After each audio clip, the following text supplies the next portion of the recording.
feels like a Monday for me.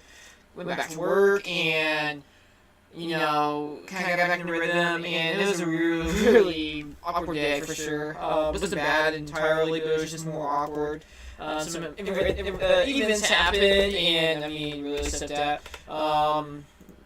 You really can't have in your control, obviously. So, but anyways, we're in control now of this episode of the Kraig Show, episode 17. So we're getting closer to the episode 20, which is a big accomplishment of this podcast. 20 episodes in, we're slowly growing. We're not there yet. Obviously, I want to achieve more. I want to work harder to earn your guys' trust, and we're gonna enjoy this. We're gonna have fun today. We got some news that really hit home for me. First off, and like yesterday, we'll talk about politics today. And then we got into kind of lining things up. We got a little funny story that came out yesterday. I didn't catch on. So, let's start with something that really hit home for me. If you guys live in Omaha or live around the Omaha Metro, like I do, I live in Fremont, Nebraska, which is around 30 minutes away from Omaha, Nebraska. You may know that there was a really big shooting today where a 29-year-old Hispanic man shot a guy in a grocery store. I think this grocery store was No Frills, I heard on the radio. Shot him 5 times in the chest. He is somehow alive and not, he's in serious condition, but no life-threatening injuries. So that is awesome to hear, first off. Then the guy, the 29-year-old Hispanic dude, basically got in his car, the police officers kept an eye on him, or actually got his license plate. Then they followed him into a quick trip on, I think, on L Street, I believe. And the guy went into the bathroom. 3 officers went in there, ready to get him. Next thing you know, the guy had a gun, and he was shooting at the officers. There was a shooting there. All 3 officers got hit, 2 with bullets, and I'm trying to find what the other one was.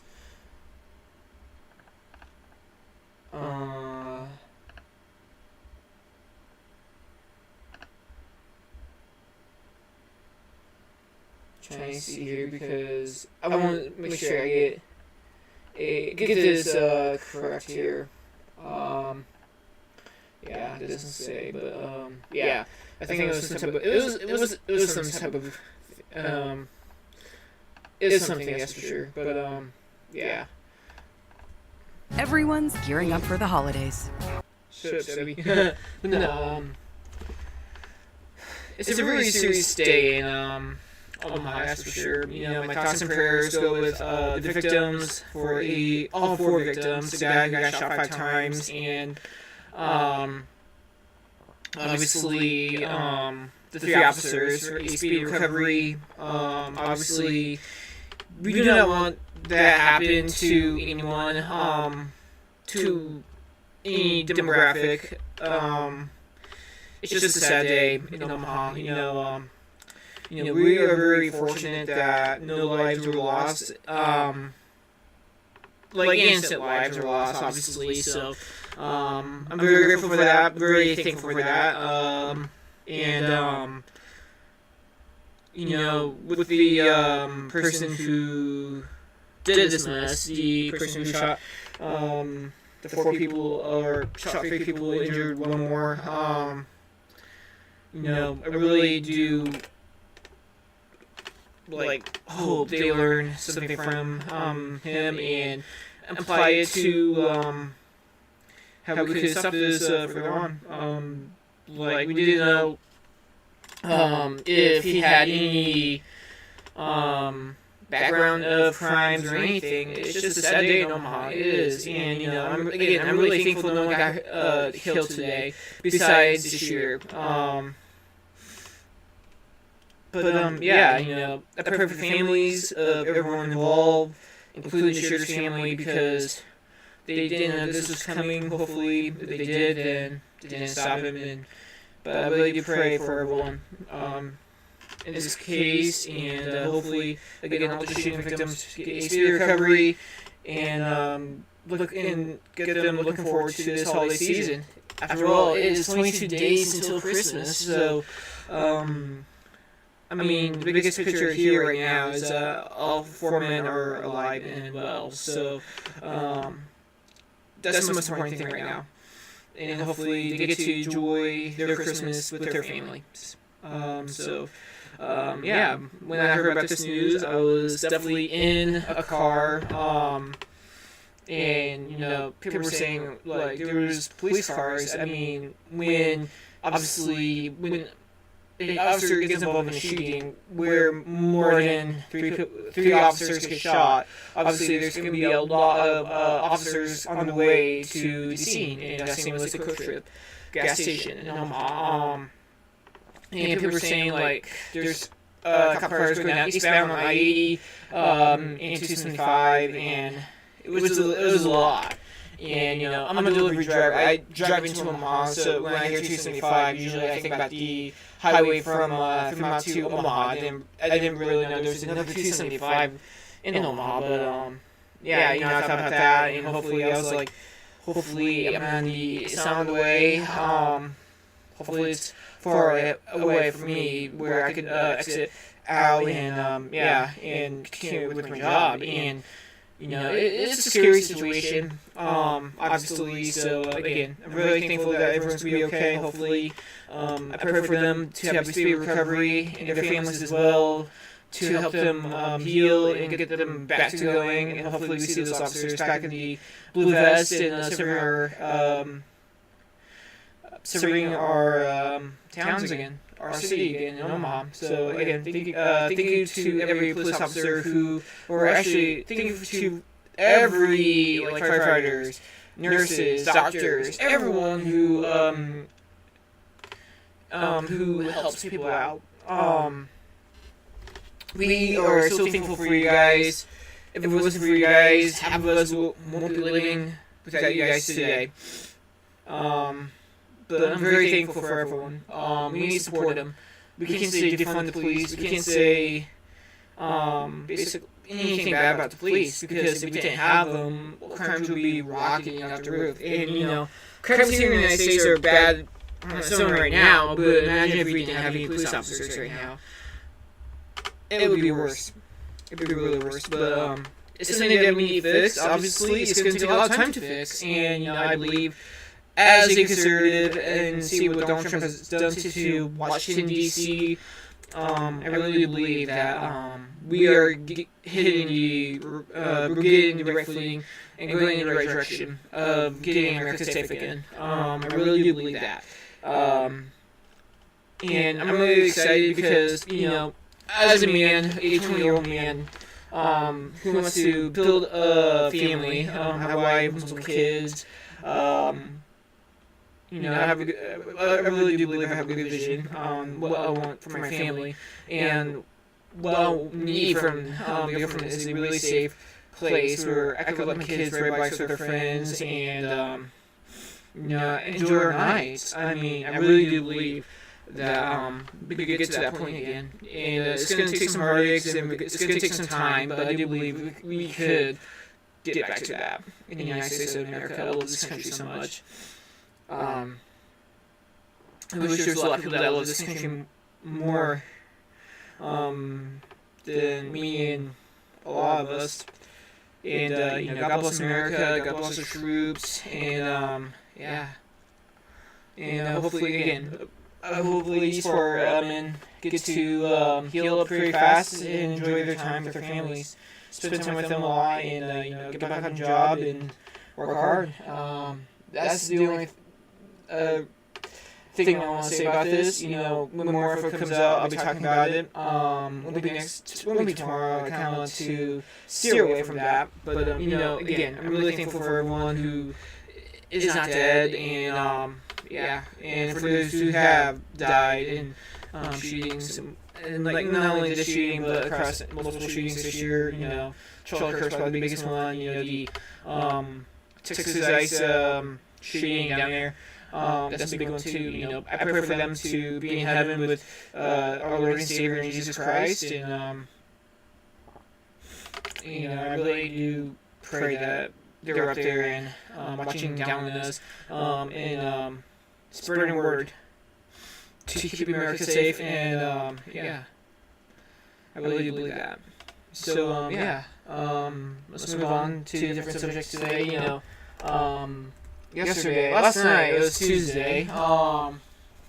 We had a special election in Tennessee. House 7 county race. It was against two people. We were really debating against candidates. It was obviously a Democrat and a Republican. So let's look at this real quick, guys. So we got the Republican, I believe he is a veteran. I may be wrong on that, but if I'm wrong, you can email me at craigshow2025@gmail.com. His name is Matt Van Epps, and the Democrat is Afton Ben. Afton Ben. For some reason, the Democrats in these races are more, have more of like a poster child effect, should I say. Because they say a lot of crazy stuff, like, basically, after Maine, I think back in 2020, said she wanted to defund the police, she didn't like, basically, country music, she lived in Nashville, basically those type of things, Donald Trump, you could say he's also a poster boy, during elections of the things he says, and, I'll agree with that, but also being that poster boy also helps you. I mean, look at Obama, he was a poster boy for the Democrat Party from 2008 to 2016, and he did, you can say all you want about what he did in office, but he was a poster boy, and, it's really, so basically, Afton Bain was the poster girl, should I say, in this election. Matt Van Epps had to basically try to, win this, and, after the races in November, I think a month ago, in their special elections, it was really bad results for the Republicans. We lost all the races, Virginia, New Jersey, and a bunch of other states as well. We lost them, and it was just because us Trump supporters didn't go out and vote. Plain and simple. We didn't go out and vote. We didn't get any information about these elections, and it was really just. It was kind of frustrating at first, but then you understand, like, okay, most of these guys and girls really work hard to make a living, and they don't really mind they don't really care about politics unless they absolutely have to vote. And I'm really glad that basically the people in Tennessee, majority of Republicans, and I'm really glad the Democrats get to vote to express their freedom of speech to vote. I'm really glad that both of them got to vote. I'm really glad that Matt Van Epps got to win. He seems more of the, he's more of what we value. I'm really glad that happened. There's a lot of worry about Ben basically taking over that, county, or that district. I mean, it was a scary thought, for sure. You obviously didn't want that to happen, with all the stuff she says. People say that she kind of sounds like Mamdani, Zoran Mamdani, who actually kind of impressed me, when he was talking to Trump like 2 weeks ago.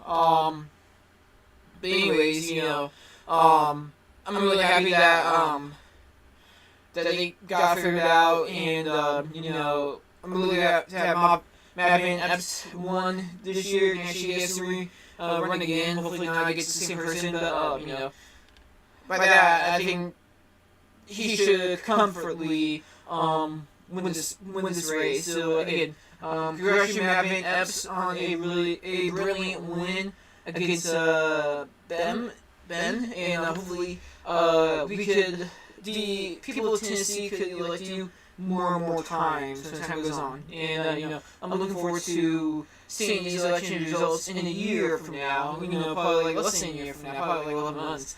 Honestly, so again, I'm really excited to see what happens next year. Since we're already talking about politics, the economy is. Trump's economy is coming in full effect at this moment in time. The gas prices are starting to drop again. Obviously, when that happens, prices ever start dropping. And right now, a lot of people are focused on diesel because obviously we need so many trucks to carry loads like our groceries, our electronics, and everything else that we need. And I'm glad we get to experience this, that we have a economy that is finally stabilizing and finally getting better under the Trump economy. And this is what I voted for. I voted for everything we did. Doge. I'm sad that Elon and Trump had their breakup. You could say a little childish breakup, if I would say as well. And I mean, it was a big disaster there. I talked about it on my old podcast, also named The Kraig Show, but you don't find those episodes anymore. You might. I mean, who knows? They're probably still out there, so, yeah, I mean, who knows?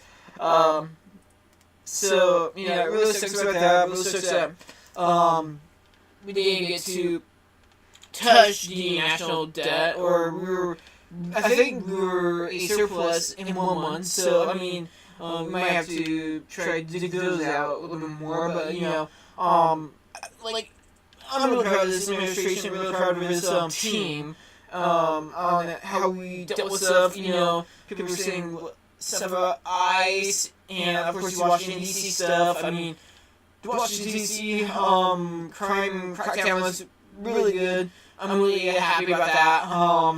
ICE, per se, I mean, you can say whatever you want about it, obviously. People are going to be mad, and people are going to be supportive of it, obviously. The way I look at it is that, I look at rules. Obviously, when I was a student in my school, we had to go by these rules, and if you broke a rule, you have to be punished. I mean, that's how I look at things. I mean, we need to hold people accountable for breaking into our country. I mean, let's say, if I broke into a house, I would expect to be held accountable for my actions, trespassing, obviously, or vice versa. I was in my house in the future, and someone breaks in and steals my stuff. Obviously, I would say I'll hold them accountable for their actions. So obviously, my stand is we need to hold people accountable for their actions, either entering this country, killing people, vice versa. And there's a lot of people that don't understand it. People are saying, well, these are humans too. We're a land of immigrants and all this stuff. And, I'm not going to argue about it because, I mean, facts will speak for themselves. I'm not going to argue about this. But, I mean, I'm just expressing my opinion that we should enforce the law of the United States of America and also support our president no matter what. I mean, I did support Joe Biden when when the war in Ukraine was beginning, and I felt comfortable. I didn't feel confident with his leadership, but I did feel more secure that we had a leader handling the situation. Like, did I agree with everything he did? Absolutely not. But he showed leadership in what he felt was the best way he could approach the situation, and obviously, it was not the best decision ever. But also, you can't just be looking at a situation and basically not saying anything or do anything. Basically. So again, I want this not go viral, but also I want people to know about that. A Republican did support a Democrat president, like, in a good situation, bad situation, vice versa. And I wish more people would be like that, and I kind of want to hit that direction. I still won't talk about politics when I want to, but not to the extent where I am dividing people, obviously. I want to bring people together where we could talk about it and, express their opinions about it, what Charlie Kirk would have done. So anyways, to basically in this episode in a lighter mood, this is gonna be funny. So where's my mouse at? Oh, there's my mouse. Here it is. So this is for all the youngers who are wanting to drink in their high school parties when they graduate from high school or college. Or college, actually, you're old enough to drink. I really don't care. But this is for like all those 18 and 19-year-olds who want to drink. And I've been in that situation before. I don't recommend it. I really hate that, honestly. So, yeah, let's go after it. So, on November 29th, Ashland, Virginia, not Ashland, Nebraska, in Toxic, a raccoon got drunk.